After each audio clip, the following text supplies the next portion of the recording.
Thank you so much for coming down. We're going to do a series of lectures, myself, Dr. Harding and Nima Cafferty, about IR and the future of IR and the service, and hopefully inspire you about what we do. So we have to rewind to where this all began, which is with a guy called Charles Dotter back in 1964, who was an American radiologist. And back then, obviously, radiologists just produced images. And the images, they also did angiograms incredibly back then, which is injecting dye into blood vessels and then taking an X-ray to see that dye, but as a static image.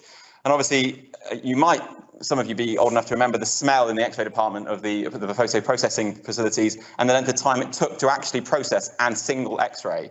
And you got these kind of pictures of very poor quality, but actually incredible at that time to be able to see the blood vessels within the body. So the first femoral angioplasty was back in 1964, where you can see the first image on the left, shows a narrowing in that blood vessel just above the knee. And Charles Dotter realised that he could just he's put a needle in already to take the angiogram, but he could then pop a wire through the needle, wiggle it through the narrowing, and then serially dilate it with a series of plastic dilators. Nowadays we use balloons, but the principle is still the same. And so by stretching that blood vessel, you increase the blood flow. It avoids the patient having to have a bypass or surgery. There was obviously a little bit of pushback from his surgical colleagues. And so this is one of the, you can see the date is the 3rd of September, 1964. So not long after he started doing that, where they said, don't do anything, just take a picture, please. Then came this incredible chap in 1971, Sir Godfrey Hounsfield is a British scientist, and he worked for the EMI Research Institute, and he developed the CT scanner. Which is just an incredibly complicated piece of machinery. And there's a legend that says that EMI, the research funding the money generated from the Beatles sales through the EMI was the money that funded the research for CT. It's actually been debunked, but it's a nice story. Again, the CT acquisition of a single slice took 5 minutes for one slice, and then it obviously had to process it. It took 2.5 hours. So you can imagine the length of time to actually produce just a single CT head.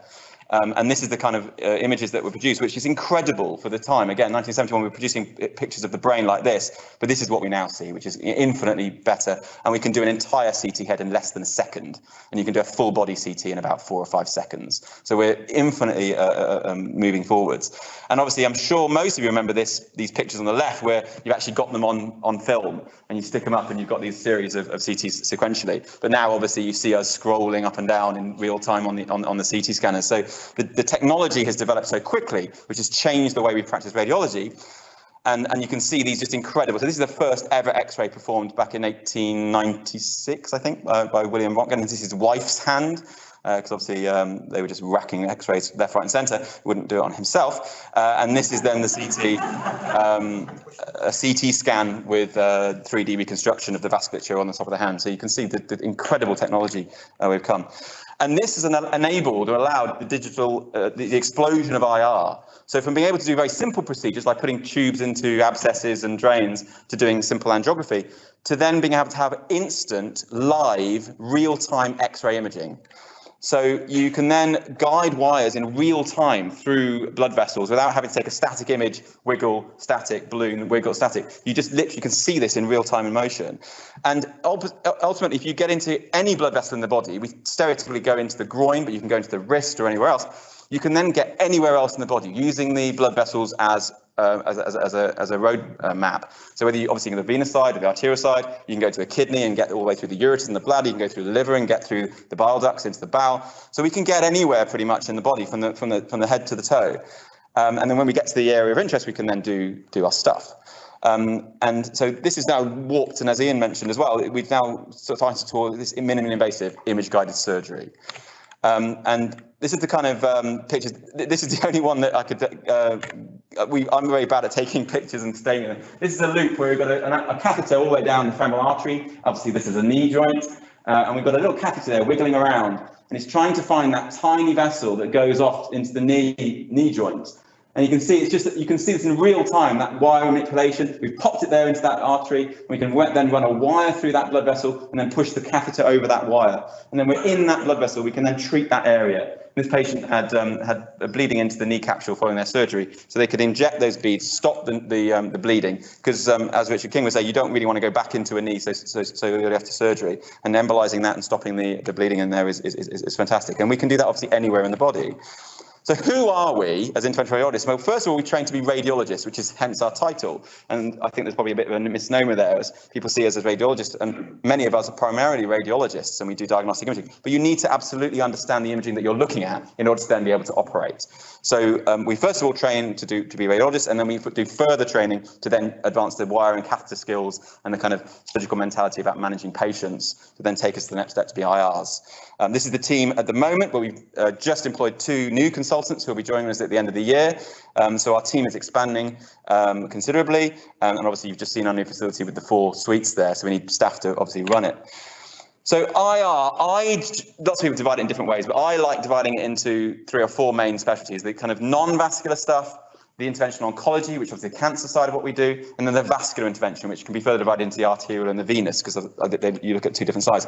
And within those areas, you've got subspecialties as well. So you've got obviously kind of urological work, biliary work, musculoskeletal and gastro work. So we'll talk about non-vascular first. So, as I said, almost not the most basic, but kind of the fundamentals of IR is getting a needle into the right place. And a nephrostomy is almost a basic drain type thing, where ultimately the kidney becomes blocked by either stones or by cancer. And traditionally, a urologist would take the patient to theatre under general anaesthetic, put a camera into the bladder, and try and wiggle a wire up the ureter to get to the kidney that way round. But often the patients are very unwell, they may be septic, they may not be able to get the wire up from the bottom end because there's a tumour in the bladder or the ureter.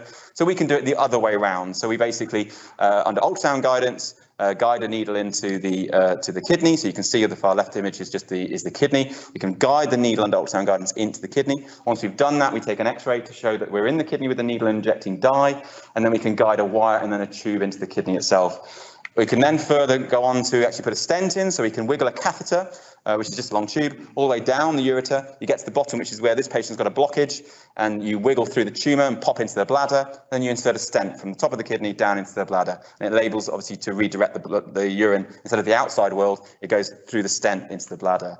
So it's another way of doing it. It's done under sedation, so it doesn't need a general anaesthetic and local anaesthetic, and it's a very quick, simple procedure. PCCs, obviously when your liver is blocked, so again, tumours or stones. Traditionally, these patients have an ERCP, so they'd have a camera down the throat, try and wiggle up through the ducts from the bottom bit and put a stent in the other way. But often that can be quite challenging, depending again on the tumour position or the patient. We can do this again under sedation in the IR suite, very quick and simple procedure, and again, put a stent in. I always talk about the Gupta's procedure, which is something we do here. I'm very grateful to my surgical colleagues who refer these patients, where in essence it's the same as a ureteric stent, but it's in the biliary tree. And this is a procedure that we do for poor patients that have gallstones, but then can't have surgery because they're not fit for surgery. They're often elderly patients with comorbidities, and they're left with a drain for life, and that is no fun. So we are able to actually go through the gallbladder, through the duct into the bowel, and then put a stent between the gallbladder and the bowel. It enables you to then take out the drain, and the patient can leave a normal life. And we've started doing these procedures in 2018, and we've done about 20 now, and all the patients so far, I'm looking at Mr. Khan to confirm, I don't think we've had any major complications or any, so it's been a fantastic new procedure at Coventry. RIG is an alternative procedure to a PEG. So if someone needs a long-term feeding tube, traditionally they'd go to endoscopy, again, put a camera down your throat, shine a light through your tummy, hope you're not going to stab through the liver or the lung, and then pop a tube into the abdomen. John never does that. He's obviously, he's not here, so I can be rude anyway, but no, he never does that. But we can do it slightly differently, where particularly for patients with head and neck cancer, where they may not be able to get a scope down, we can put a very, very fine tube into the stomach and just inflate it with air. And we then take an X-ray, we can see the stomach, we can put a needle straight through, we can use ultrasound to make sure we don't hit anything we shouldn't, and even we can use spin CT as well to see that there's nothing in between like bowel, and then we can put a tube in. And again, local anaesthetic and sedation, very quick and simple procedure. Vertebroplasty is injecting cement into the spine to solidify it and to stabilize it when you've got spinal fractures. And again, under sedation, quick and simple procedure to, well, it's not simple, it's quite tricky. Manpreet's the only one that does it here because I gave up. It's too complicated for me. But it's a fantastic procedure for stabilising the spine and taking pain away for patients. IO is all about cancer treatment, and there's a number of options we have for cancer treatment for patients now. The thing that I like doing is percutaneous tumour ablation, where instead of going in and chopping out half the liver or chopping out a kidney or lung, we can actually just, again, simply guide a needle under ultrasound guidance or CT guidance into the tumour. We heat the tip of the needle incredibly hot with microwave energy or radio frequency, or you can freeze the tumour with nitrogen, which then freezes it, and you pull the needle out. That's it. It takes 4 minutes. It avoids any major surgery, no cuts on the abdomen. The results are equivocal to surgery in small tumours, and it's a day case procedure. These patients come in at 8:30. The first patient normally goes home about 1 or 2. It's a very quick and simple procedure that's done and highly effective. This is a liver tumour on the top left image, very small. It's quite hard to see. I haven't got the mouse, but it's there, trust me. And then you can see the needle going in under CT guidance on the bottom image. And on the right, you can see that burn zone, which has encapsulated that tumour and just killed it. Patient's cured, don't need any surgery. This is a renal cancer at the bottom of that kidney on your right. And again, we put the needle under CT guidance in this situation, burn a hole in it, and then you can see on the right image that grey area where the tumour once was, and it's now dead. There's no more tumour there. TACE is a very clever procedure where we pop a needle into the artery in the groin, we pass a catheter up into the liver, and then we inject chemotherapy-laced beads into the liver artery. And what that does is those beads travel into the tumour and get lodged in the tumour. They're like grains of sand. And those grains of sand get lodged in the tumour, and then they leach off chemotherapy. So rather than giving the traditional chemotherapy in the vein that then goes everywhere and you lose your hair, it actually goes directly into the cancer. And it has a dual effect because it actually cuts off the blood supply by blocking the blood vessels, and it leaches the chemo. So you get a dual effect of killing that tumour. And we tend to do this in patients who can't have ablation. So if they've got 1 or 2 lesions, we can burn them. If they've got lots of lesions and they're not suitable for surgery, then we'll do this procedure. Portal vein embolization is a clever technique where if the patient has lots of cancer metastases in the right side of the liver, but the left side is okay, the surgeons will want to chop out the right side. But you can't because the left lobe is often very small. And if you did that, the left lobe wouldn't be big enough to support life. So what we want to do is to block off the blood supply to the right side of the liver, and we do that by just popping a needle into the vein that supplies the liver. We inject glue or beads or coils and block off the blood supply to the right, which then allows the left side to grow. And as you know, the liver is an amazing organ that can regenerate, and the left just simply grows and the right shrinks. And then when the surgeons go in to chop out that right, they've got enough left lobe to survive. Traditionally, this was done by the surgeons. They would open the patient up and actually tie off the portal vein, then close them up and bring them back 6 weeks later and open them up again. So it's quite an arduous process from a surgical perspective. And obviously, from a surgical perspective, it's a very, very simple procedure, but it's a huge cost and insult on the patient physiologically. Whereas this is done under sedation and local anaesthetic, and it doesn't take very long at all. So it saves theatre time. It saves the surgeons doing a relatively simple thing to then be able to do the very complex surgery that they do after 6 weeks when it's possible. Tumour embolization is a bit like TACE, but you don't need the chemo. You're basically injecting beads again into tumours to try and shrink them down. And if you chopped out a large tumour surgically, you'd lose a lot of blood. So if we can starve that tumour of blood, it'll shrink down a little bit, become less vascular. So when the surgeons take it out, it's not so bad. Some things we do for the orthopedics are when they've got renal metastases, so kidney metastases tend to be very vascular, and they often grow in bones, and then the bones fracture. And Mr. King would like to ram a nail through that to stabilise it, but if he does so in a renal tumour, it would just bleed out. So we go in and we block off the blood supply to those renal tumours so he can hammer his nails through them without them bleeding. Vascular intervention is, as I said, we'll talk about venous first and then arterial. The most, again, simplest of procedures, which we're very fortunate here, we have an amazing vascular access team who now do the vast majority of our lines and ports and PICs and Hickmans and all that sort of stuff, and our renal team do the vast majority of the dialysis lines here. So we don't normally get involved with these ones unless they're very complicated. So these can be very simple procedures, but sometimes you can have narrowings in the veins or occlusions that we can traverse. And by using the X-ray equipment and the wires and the catheters, we can overcome problems that the other teams may not be able to. So they can do the vast majority, but the weird, tricky ones will come to us, and we'll get them in by hook or by crook. Fistuloplasty, so the fistula is basically a communication, a surgical communication between an artery and a vein to allow the patient to then have a permanent juicy vein to dialyse, because these poor patients come every other day pretty much to the hospital to dialyse, and if you kept stabbing their veins, they'd all just die. So you have this conduit or this circuit that allows every 2 days to then dialyse. So this is an artificial, so to speak, surgically formed circuit, but it's prone to problems. So often where they've joined it on, it can scar a little bit and become narrowed. Further up the arm, you've got lots of tendons and things that can cross them and squeeze them down. And we classically see over what's called the cephalic arch as it comes in the shoulder. Obviously, as you're moving, that can kind of kink and all sorts and cause problems. So we go in and just exactly the same as the legs, we just angioplasty or put stents in there to try and buttress those vessels open to allow the flow. Because if these things clot off, then the patient obviously can't dialyse and you're in a whole heap of trouble. This is a very quick day case procedure. We do lots and lots of these procedures, and it's just on a local anaesthetic. It doesn't need anything more than that. And this is just a pretty picture just showing the narrowings. You put the balloon in over the wire, you put the balloon up, and you can argue it doesn't look much different from 1964. And then you've got the actual blood flow flowing through there, and this isn't going to clot off anymore. I love this procedure, varicose embolization, just because it's so quick and so simple. These are for gentlemen who have testicular varices, which are swollen veins in the scrotum. It's a very painful condition, and it is also linked with subfertility as well, because it decreases your sperm parameters. So in the olden days, the surgeons would make a nick in the skin, find the vein itself, and physically tie it off. We now just do this through a tiny hole, either in the groin or the neck. We pass a catheter down into the testicle.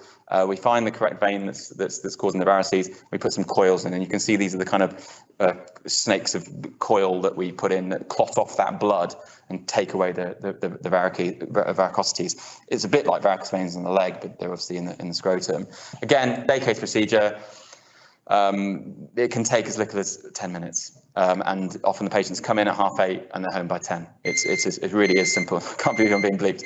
And it obviously avoids surgery. And I think it's 20%. I'm looking at Ian Wharton, Street. I think there's a 20% risk of testicular atrophy from the surgery, because when you're tying off the vein surgically, there's a risk that you damage the arterial nerve or something next to it. So there's no risk from this because we're going just into the vein. So there's virtually no risk there's certainly no risk of testicular atrophy, and the risks from this procedure are tiny comparatively.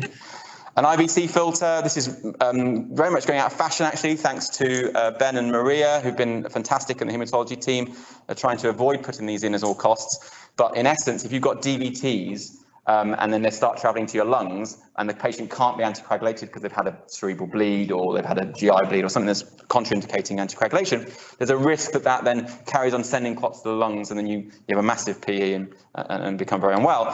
So we put a filter in, and I like to talk about it as an umbrella without the cloth.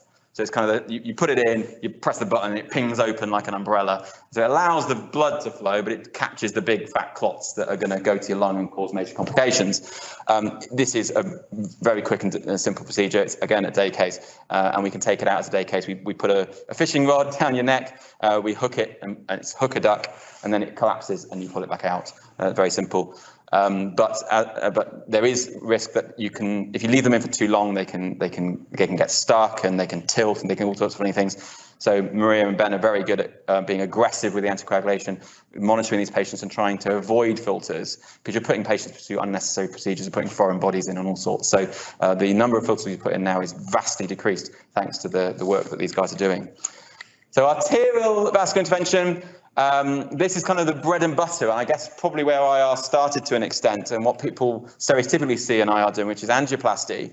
And these are procedures where your arteries start to get clogged up, either by cigarette smoking or bad diet or diabetes or just other unfortunate things. And we, as I said already, we pass a wire, put a balloon. If that doesn't work, we can stent it. We can put it's chemotherapy, but not in the right sense of the word. We can put drugs in that stop that vessel recoiling to try and keep it even for longer.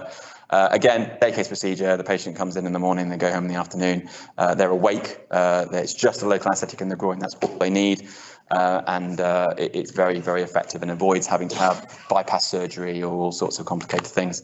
And you've seen these pictures already. Really, it's a narrowing in a blood vessel. Put a balloon, blow it up, blood gets down to the foot. You don't need a FEMPOP bypass graft. As soon as you do that, you've lost that vein. You can't do it again. You have to use composite grafts, which are prone to infection and all sorts.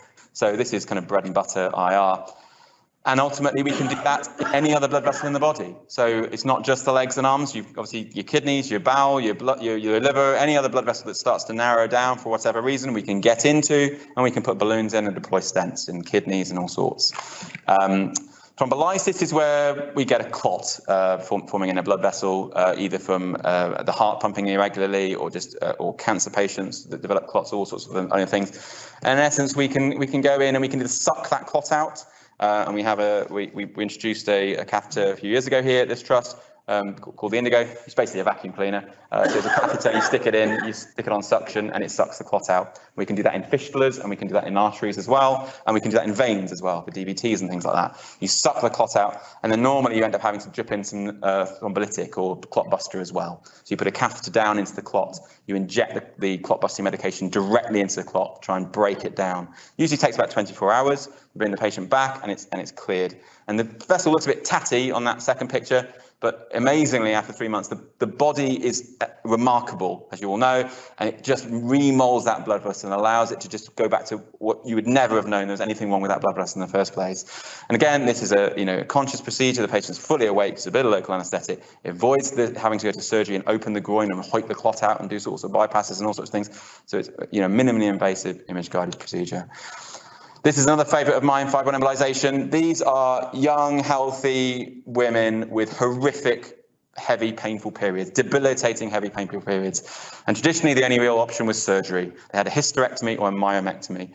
Obviously, patients who are wanting to get pregnant, that's not really an option for them. And it's a major operation. It's many, many weeks off work. And it's a massive cut on the abdomen and all sorts of complications involved with that. So with IR, we can basically, exactly as I've said, it's starting to hopefully, there's a theme here. We go in, get into the right artery that supplies the uterus, inject the beads, no chemotherapy obviously involved in this, just sand-like particles that clog into those blood vessels and clog the tumour so it shrinks down. And the fibroids then go away and the periods get better. Sorry, they don't go away, they just shrink. But the heaviness of the periods gets better. And this is what it looks like on x-rays, and you can see the catheters going inside these amazing blood vessels and just injecting them in. And these are done under sedation, and the patient goes home the next day. So they normally nearly always just take one night just to make sure they're okay from a pain and a nausea perspective. This is the kind of fun stuff, I suppose. It was with the emergency embo. This is the stuff that gets you up in the middle of the night. This is the stuff that gets your adrenaline pumping. And it was lovely, actually. I remember coming in at 8 o'clock in the morning and seeing Colin Oliver here, our senior colleague, and he looked a bit haggard, but he looked enthralled. And I said, "Oh, you've been in?" He goes, "Yeah." And he's almost retired. He's retiring next month. And he said, "But it's pretty good fun, actually, doing a bleeder." And I thought, wow, to be doing that at the end of your career and having the enthusiasm to be doing a bleeder in the middle of the night is testament to the fact that we love what we do. It's pretty cool. Manpreet's disagreeing, I suspect. But it's the last time you're going to get up in the when there's light at the end of the tunnel, I suppose, yeah. So this chap was run over by a truck, and he as you would know, in major trauma, these patients would often have previously gone to surgery. They open them up, try and find where it's bleeding from, pack the heck out of it and try and stop the bleeding.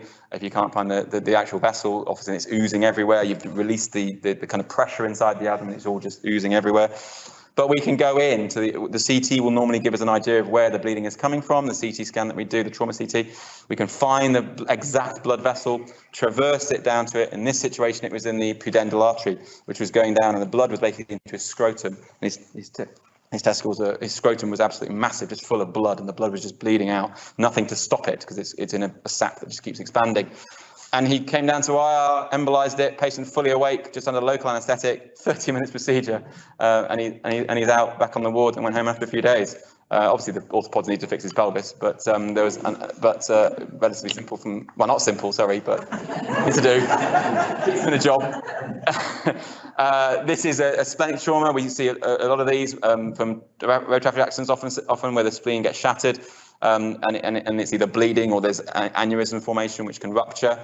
And again, these patients come down often awake, done local anaesthetic, 30-minute procedure, home after 4 days, no surgery, no splenectomy, no need for antibiotics and all sorts of things. If you chop someone's spleen out, you need to kind of compensate for that. So there's lots of things the patient needs, immunisations and all sorts. But this patient complete spleen, and you can see that the area where that blob is a scary bit. You get into that, block that off, and you can see from the angiogram at the end that coil there, and just that area is embolized. The entire rest of the spleen is completely normal. This patient has no compromise from their splenic function.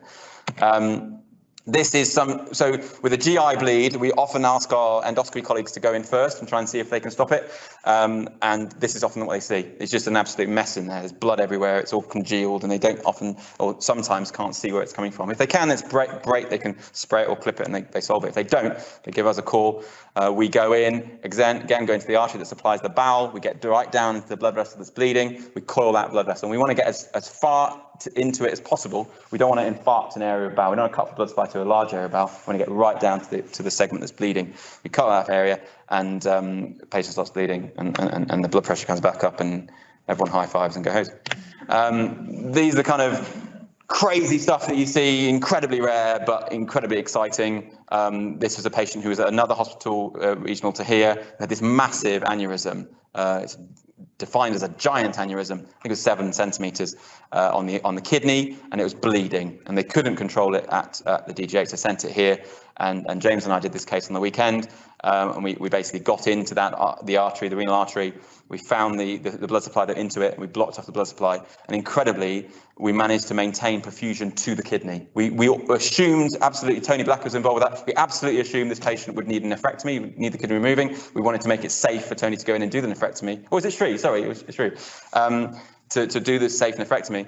But he didn't need it. Or she didn't need it. The procedure stopped the bleeding, completely corded off the aneurysm, and the kidney was fine. The renal function barely changed at all. Patient went home and is absolutely fine with 2 kidneys. So an incredible result.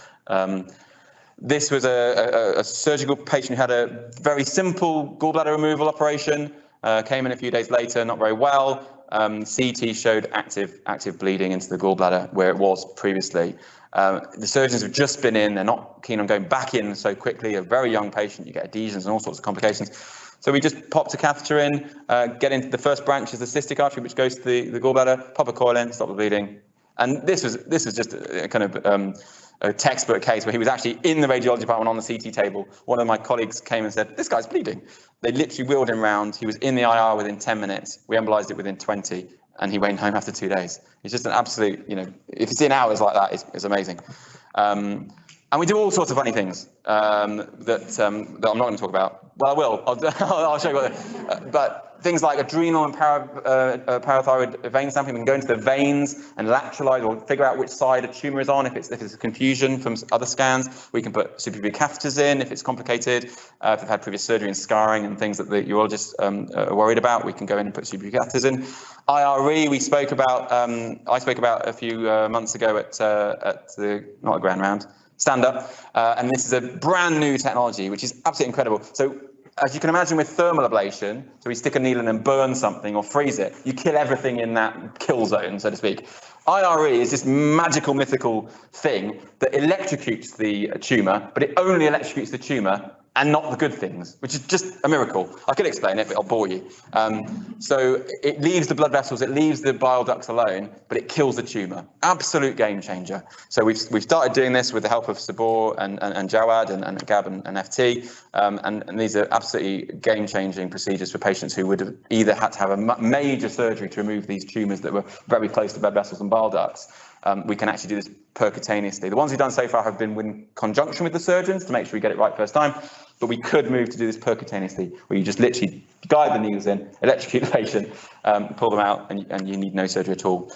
There's clever things to do with bronchial arteries. If you've got TB and you're bleeding into these abscesses, you can go in and blood supply to the lung, to the area of the lung. AVMs are arterial venous malformations, so communications between artery and veins are all sorts of funny things where we can block off them. TIPS is a clever thing that Manpreet does, where if your liver's failing and the blood goes there and gets stuck, we can bypass the liver straight back into the heart with stents and things. Renal transplants, Simon thinks in the audience, they can sometimes have, and John, they sometimes have problems with them. We can put stents in or nephrostomize them. Lymphangiography is a complex thing where there's a lymphatic system that can get blocked or leak. We can embolize that.